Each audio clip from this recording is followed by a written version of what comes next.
ये घटना है उस समय की जिस समय श्री कृष्ण चंद्र वृंदावन छोड़कर जा रहे थे, क्योंकि कंस वध का समय आ चुका था। इमेजिन करो वो अंतिम रात कृष्ण की कैसी बीती होगी। वो यमुना नदी के किनारे बंसी बजाना और सारे ग्वाल बालों को मोहित करना, माता यशोदा जैसी मैया, नंद बाबा जैसे पिता, वो प्यारी प्यारी गौवें जिनका दूध पीकर कृष्ण बड़े हुए, और वो राधिका रानी जिसने श्री कृष्ण के लिए सब कुछ छोड़ा। आज इन सब को छोड़कर कृष्ण मथुरा जाने वाले थे। फिर भी धन्य है श्री कृष्ण चंद्र, अपनी आंखों से गिरते उन आंसुओं को अपने हृदय के अंदर दबाए रखा और मथुरा जाते जाते उनसे एक वचन ले गया कि तुम कभी आंसू ना बहाना। और इस वचन को उन सभी ने सिरोधार्य किया। ये करना कठिन है उन बहते हुए आंसुओं को हृदय के अंदर दबाए रखना। कठिन है श्री कृष्ण के बिना 100 वर्ष बिताना। कठिन है ब्रजवासियों की पीड़ा का वर्णन करना। ये सभी प्रेम रूपी भक्ति का ही प्रभाव है। इस 2.5 अक्षर के शब्द प्रेम को वही समझ सकता है जिसने प्रभु से निस्वार्थ प्रेम किया, जिसने प्रभु से कभी कुछ न मांगा हो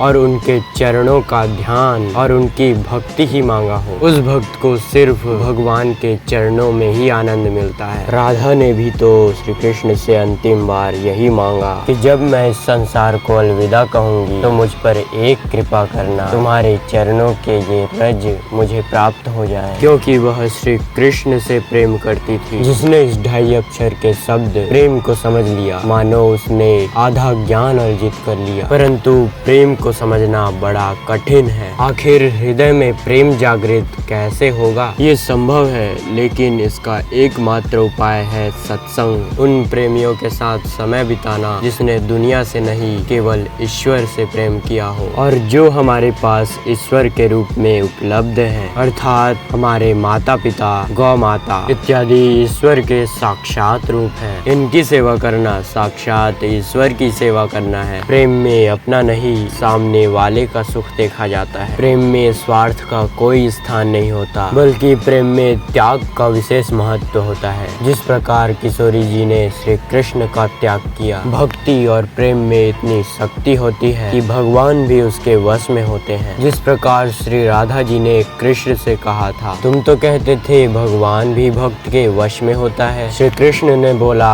हाँ तो मैं जैसा कहूँगी वो मानोगे? कृष्ण ने बोला, बिल्कुल। तब राधिका रानी ने बोला, तो मत जाओ मथुरा, जैसी तुम्हारी इच्छा। तब देवता प्रकट हो गए। त्राहि माम माता त्राहि माम। हे माता, सृष्टि के कल्याण के लिए श्री कृष्ण का मथुरा जाना अनिवार्य है, हमारी रक्षा कीजिए माता। तब किशोरी जी ने श्री कृष्ण से कहा, बड़ी निर्दयी हो, जब स्वयं कुछ न कर सके तो देवताओं को भेज दिया। श्री कृष्ण ने कहा, नहीं राधे, मैंने तो इन्हें बुलाया ही नहीं, ये स्वयं ही तुम्हारे पास आए हैं। तब माता ने अपने संतानों की रक्षा के लिए श्री कृष्ण को मथुरा जाने की स्वीकृति दे दी। यहाँ स्पष्ट होता है कि माता अपने संतान के लिए किसी का भी त्याग कर सकती है, चाहे वे भगवान ही क्यों न हो। वे जानती हैं कि अगली बार श्री कृष्ण से नहीं मिल पाएंगी, फिर भी उन्होंने जाने की स्वीकृति दे दी। वे कहती हैं कि तुम तो युद्ध क्षेत्र में व्यस्त हो जाओगे, परंतु यहाँ मेरा शरीर जिंदा होते हुए भी मृत शरीर के भांति ही रहेगा। मैं किससे अपने मन की बात कहूँगी? कन्हैया ने कहा, मुझसे।